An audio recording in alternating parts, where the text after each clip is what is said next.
नमस्कार दोस्तों, मैं हूँ भूमिका। आप सभी का मेरे चैनल स्वाध्याय में एक बार फिर से स्वागत है। आज मैं आपसे एक बहुत ही गहरा प्रश्न पूछना चाहती हूँ। क्या आप वाकई स्वस्थ हैं?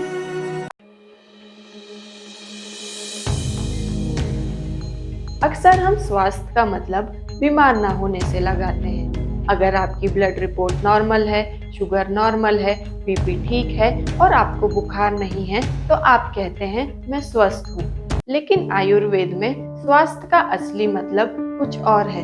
आयुर्वेद कहता है अगर आपका शरीर, मन, इंद्रियां और आत्मा संतुलित हैं और प्रसन्नचित्त हैं, तो आप स्वस्थ हैं। चरक संहिता में आयुर्वेद का एक बहुत ही सुंदर श्लोक है।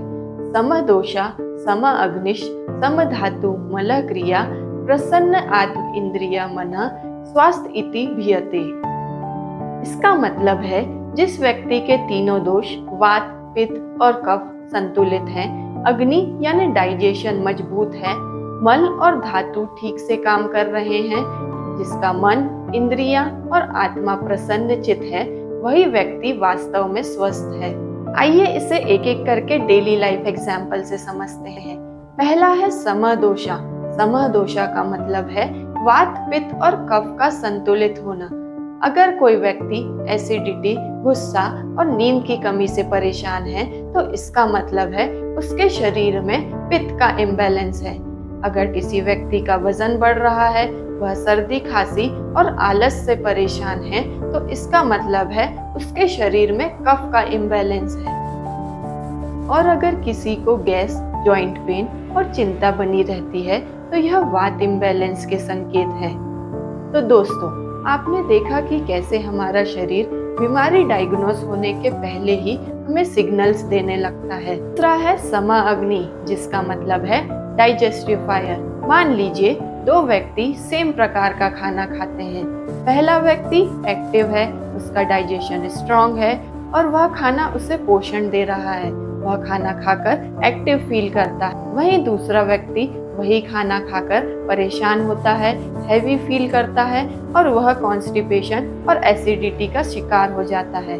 यह अंतर क्यों है? यह अंतर सिर्फ एक ही कारण से है, जो है अग्नि की स्थिति। आयुर्वेद कहता है अगर आपकी अग्नि दुर्बल हो गई है, तो मानो आपके शरीर में बीमारियों की शुरुआत हो गई है। तीसरा है समधातु और मला, जिसका मतलब है टिश्यूज एंड वेस्ट। आयुर्वेद में हमारे शरीर के टिश्यूज को धातु कहा गया है, जैसे रक्त, मांस और अस्थि। अगर किसी के शरीर में हीमोग्लोबिन की कमी है और हड्डियां कमजोर हैं, इसका मतलब है उसके शरीर में धातु सही पोषित नहीं हो रहे। और जब बात आती है मल की, जैसे मूत्र, मल और स्वेद, अगर आपको कॉन्स्टिपेशन है, यूरिन ठीक से फ्लश नहीं हो रहा और एक्सेसिव स्वेटिंग हो रही है, यह दर्शाता है कि आपके शरीर में इम्बैलेंस है। चौथा है प्रसन्न आत्म, इंद्रियां और मन। कितनी बार हम देखते हैं कोई व्यक्ति शरीर से बिल्कुल फिट है, सारी रिपोर्ट्स नॉर्मल हैं, लेकिन हमेशा उदासी में, गुस्से में और ओवरथिंकिंग में जी रहा है। आयुर्वेद कहता है अगर हमारा मन शांत नहीं है, इंद्रियां संतुलित नहीं है और आत्मा प्रसन्न नहीं है, तो उस व्यक्ति को स्वस्थ नहीं कहा जा सकता। अब प्रश्न यह उठता है कि हम खुद को कैसे जांचें? तो दोस्तों, स्वयं से यह प्रश्न कीजिए, क्या मेरा डाइजेशन स्ट्रांग है? क्या मुझे अच्छी और गहरी नींद आती है? क्या मैं सुबह उठकर एनर्जेटिक फील करता हूँ? क्या मेरे बाल, त्वचा और आंखों में चमक है? क्या मेरा मन शांत और प्रसन्न है? अगर इसमें से कुछ सवालों के जवाब ना है, तो आयुर्वेद आपको संकेत दे रहा है कि अपनी डाइट, लाइफस्टाइल और रूटीन में बदलाव लाएं। आयुर्वेद हमें कुछ सिंपल सूत्र देता है। पहला है दिनचर्या, जो है एक हेल्दी डेली रूटीन फॉलो करना। दूसरा है ऋतुचर्या, जो है मौसम के हिसाब से अपनी डाइट और लाइफस्टाइल में बदलाव लाना। तीसरा है सात्विक आहार, जो है हल्का, ताज़ा और संतुलित आहार ग्रहण करना। चौथा है योग और प्राणायाम, जिससे हमारे शरीर और मन में संतुलन बना रहता है।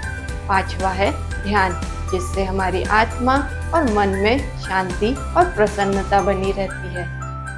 यह सब सिर्फ बीमारियों को दूर भगाने के लिए नहीं, बल्कि असली स्वास्थ्य पाने के लिए है।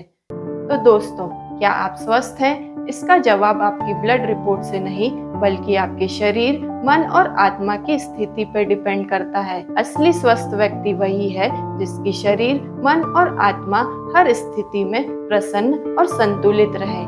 आयुर्वेद की छोटी छोटी आदतें अपनाकर आप भी इस संतुलन को पा सकते हैं।